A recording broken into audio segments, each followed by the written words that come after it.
Buen día, chicos. Continuando con nuestras clases, hoy vamos a trabajar la organización del virreinato en la República de los Indios.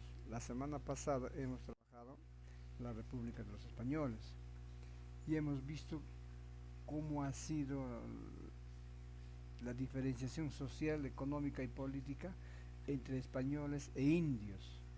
La semana pasada hemos visto las características de la sociedad colonial. Hemos visto la pureza de las razas, hemos visto el proceso de mestizaje, la discriminación social. ¿Había o no había movilidad social en la época del virreinato? ¿Cómo llegaban los españoles a América? ¿Cuáles eran los requisitos que tenían que cumplir? Eso ya lo hemos visto.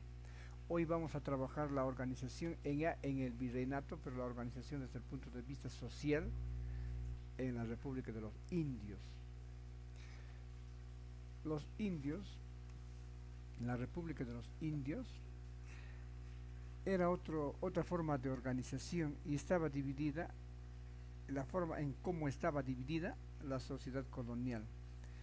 En la República de los Indios estaba compuesta por todos aquellos hombres de origen andino, para los cuales se había dictado una serie de normas, una serie de leyes, y donde se les señalaban algunos derechos y algunos deberes.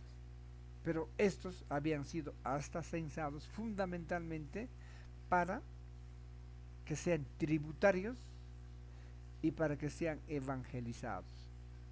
Ese era el objetivo de la República de los Españoles para el trato que tenían con los indígenas.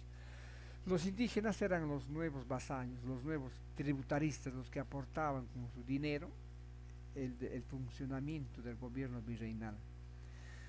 Eh, los indígenas fueron, en teoría, el segundo grupo en la escala social después de los chapetones. En teoría estaban en el segundo lugar, luego venían los esclavos, venían las castas. Bueno, eso decía la teoría.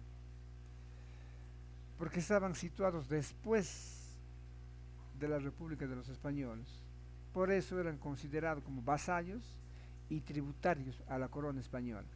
Pero en la realidad, en la práctica, ellos se encontraban al final de la pirámide social, inclusive por debajo de las castas, de los mestizos, de las diferentes razas que se dieron en el Tahuantinsuyo después del cruce de las diferentes razas que existían.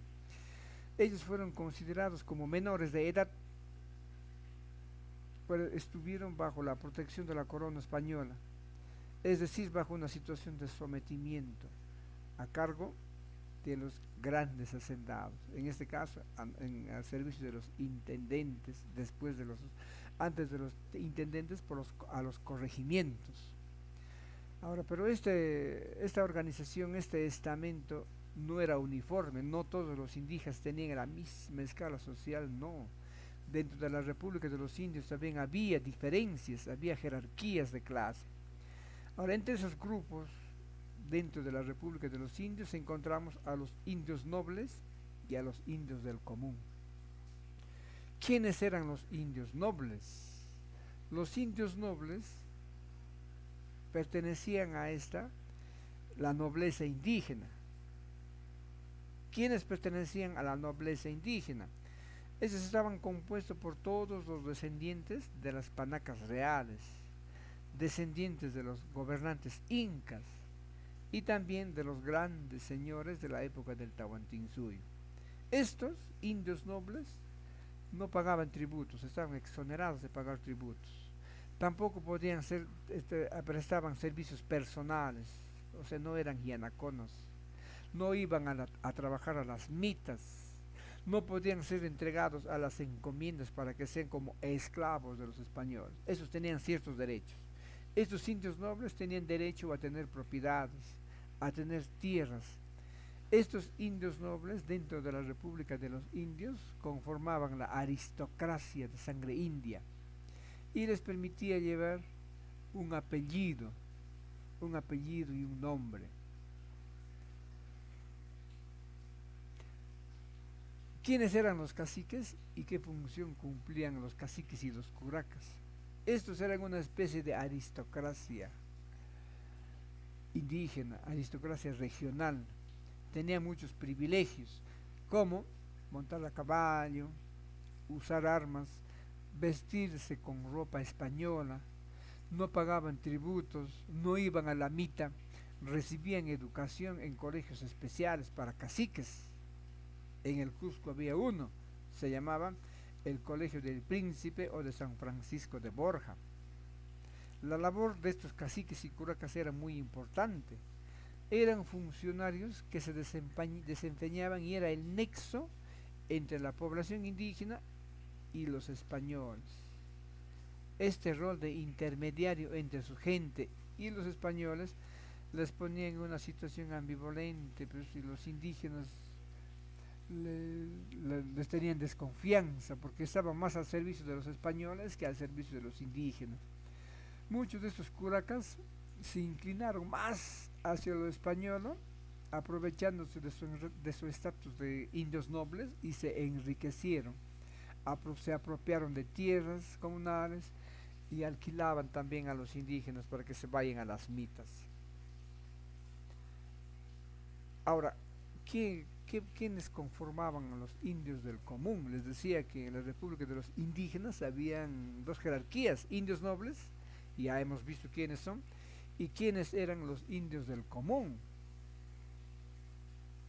Los indios del común eran aquellos indios que llamamos también indios tributarios. Esos pertenecían al sector de la República de los Indios que soportaban con su trabajo todo el peso de la administración colonial española. Ellos trabajaban en la mita, trabajaban en los obrajes, vivían en unos lugares que se llamaban reducciones, que habían sido implementados por Francisco de Toledo. Y ahí tenían que ser tributarios y tenían que ser evangelizados. Uno de los principales deberes que tenían estos indios era de pagar tributos. Primero pagaban en productos, parte de su cosecha entregaban a los españoles, luego les exigían un pago en efectivo y en monedas, eran tributarios. Cuando cumplían 18 años, estos inmediatamente pasaban a las filas de los mitayos, y estos eran obligados a viajar a las minas de Potosí y de Huancavelica para cumplir con su cuota de trabajo en la mita minera. Ellos ya sabían cuándo tenían que ir, pero sabían que iban a ir, pero no sabían si iban a volver. Ante este abuso en los trabajos, en los cobros de los impuestos por los españoles, muchos indígenas decidían escapar, decidían huir de las reducciones para evadir sus responsabilidades, como el ir a pasar a la mita o ir a trabajar a las haciendas,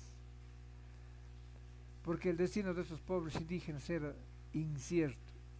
Ahora, con el problema de la disminución de la población indígena, porque muchos morían en las minas y en las grandes haciendas, ha sido muy difícil para los pequeños mineros y hacendados conseguir mano de obra para que trabajen en las minas. Por eso surgen unos indígenas que eran conocidos como indios de faltriquera. Esos indígenas, para que no vayan a las mitas de Potosí ni de Huancavelica ni a las grandes haciendas, pagaban, pagaban para que no vayan a trabajar. Por eso se llevaba indios de faltriquera. Y para que pagan esa deuda, para que no vayan ni a las mitas mineras de Bolivia y de Huancavelica, pagaban.